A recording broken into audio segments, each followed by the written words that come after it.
Hello.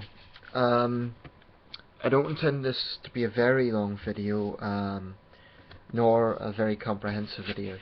It's about the European Union and the debate last night between Nick Clegg and Nigel Farage. If you're not familiar with British politics, Nick Clegg is the Deputy Prime Minister, leader of the Liberal Democrats, and he has served as a member of the European Parliament. He's very pro-European. Nigel Farage is the leader of UKIP, the UK Independence Party, which is Britain's fourth largest political party at the moment. And they had this debate about the European Union and Britain's membership of the European Union. It wasn't a very long debate. It seemed to me to only last about 40 minutes, something like that. So it wasn't very long, but it was quite heated inevitably because there are a few things, geopolitical things in the UK, that will wind up Britain's as much as the European Union. Well, immediately after the debate there was a poll done for the Sun newspaper, and that had Farage on 57%, Clegg on 36%, winning the debate. Firstly, the Sun, of course they're going to back Farage. That's always going to be the case because the Sun is an anti-European paper. So that shouldn't be surprising. I'm not saying their poll is wrong, but some readers tend to be anti-European anyway, so I don't think it's an objective poll because, you know, it's like they're not going by the points made in the debate. They're going just by the fact they don't like the EU. I believe that might sound snobby, but I've had enough experience with some readers to know the way a lot of them think. And I do think there's an enormous amount of xenophobia coming from the Sun. Now, I want to clarify this because I'm not for a second saying that anyone who questions the EU is a xenophobe. I'm not saying that. Hell, I'm not uncritical of the EU. But the British gutter press are absolutely motivated by a little Englander mindset. So that's the way it is, I believe. Anyway, enough about the Sun. In terms of the debate, there's no doubt about it. Whilst I don't support his party, Farage is a very capable politician and a very capable debater. There was a few points in the debate Clegg did seem a little bit caught in the headlights, unfortunately. I say unfortunately because I'm broadly speaking pro-EU as well. But there was a point around halfway where he did catch up, and he put Farage on the spot for astonishing distortion. For example, I think it was shameful. I agree with Nick Clegg. It was absolutely shameful for Farage to claim that the EU has its blood on has its hands covered in blood in Ukraine. That's basically advocating Putin's position. That's basically advocating everything that Putin has done and exonerating Putin of all blame.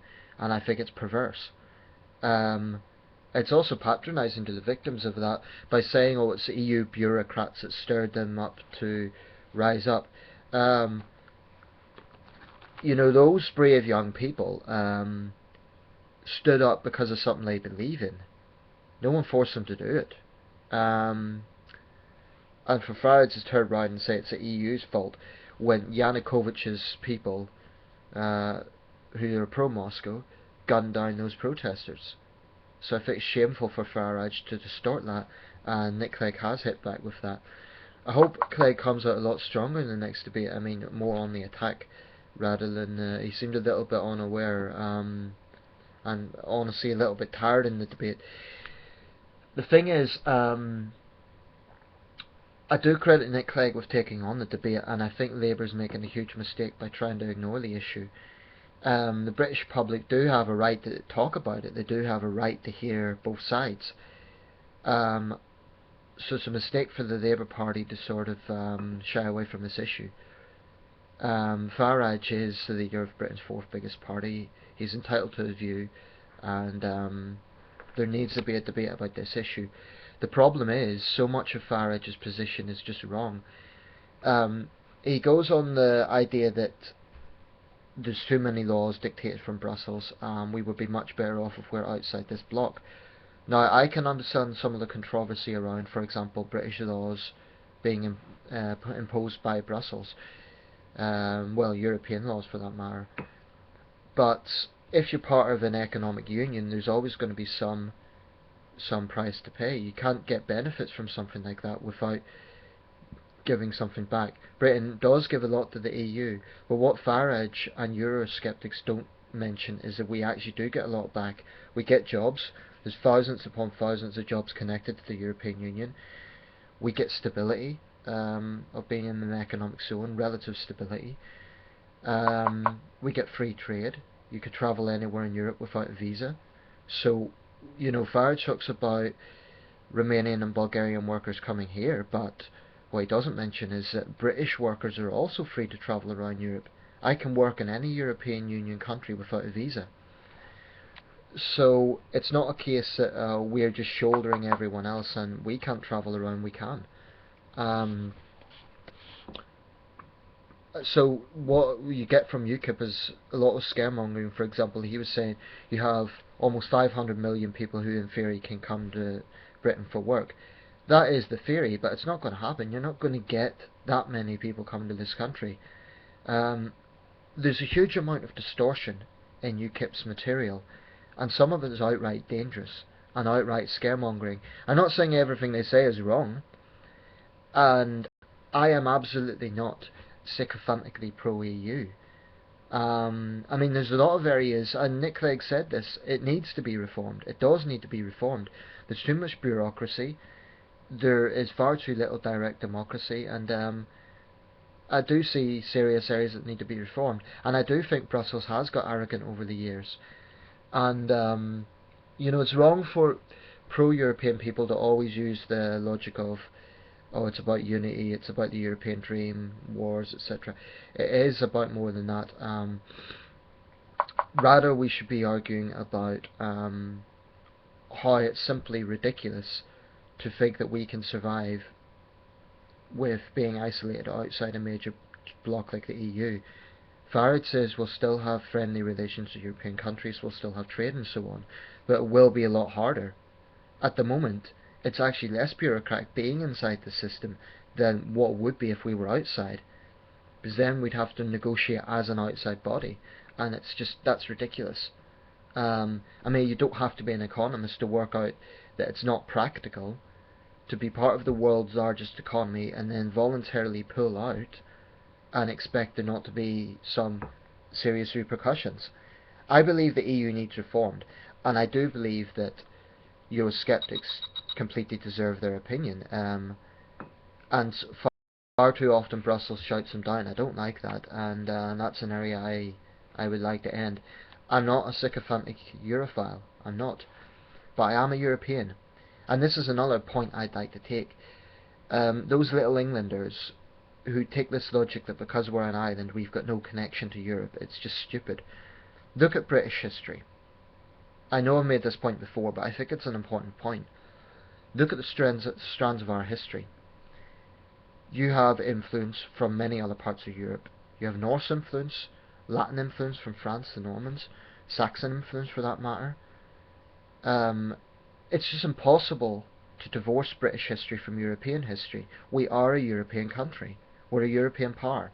Yes, we're an island nation. Yes, there is a unique identity with the British. I fully understand that. Of course there is. And I think that's in some ways a good thing. But the idea that we're not Europe, it really pisses me off. You don't have to like the European Union. Okay, disagree with that. But when Eurosceptics go to the point of saying that Europe's some far off distant place, it makes me angry, because to me that just demonstrates a profound ignorance about British history and about just how interconnected we are with the rest of Europe in terms of our history.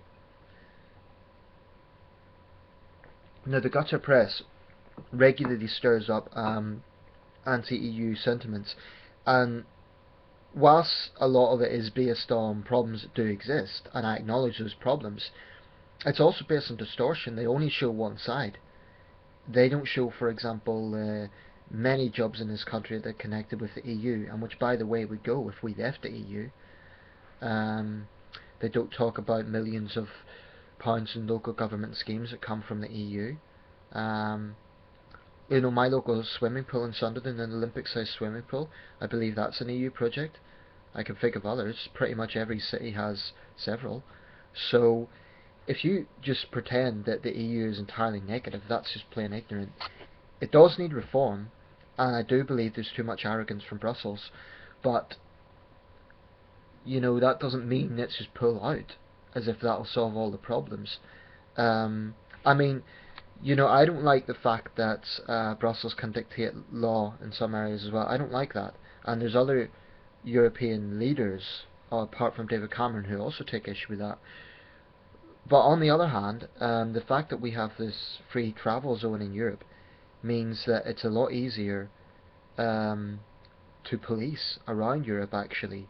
In other words, if another EU citizen commits crime in Britain, it's actually easier to process that case than it would be if we were outside the bloc. Then we would need to go through a very complex extradition process.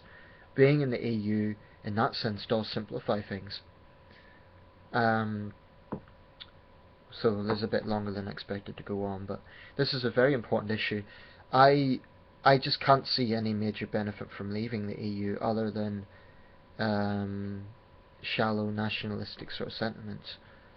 Um, no, I believe UKIP has a right to their views, and I think anyone has a right to criticise the EU. I just think that a lot of their position is wrong, and I also think that it would be stupid to leave the world's biggest economic bloc. Whatever problems the EU has, and it certainly has problems, I think the problems that we would face as a country would be greater if we pulled out. The idea that we'd be one island nation on our own, and we would be, apart from NATO and the Security Council, we would be outside any major bloc, basically. So it would be definitely stupid. That's my thoughts. I haven't covered everything here. It's impossible to cover everything in a 15-minute video. But broadly speaking, I'm EU, pro-EU, but I believe that reforms should take place, and it's easier to call for those reforms on the inside rather than pulling out and facing the consequences of doing that. I think it's stupid. Okay, thanks for watching.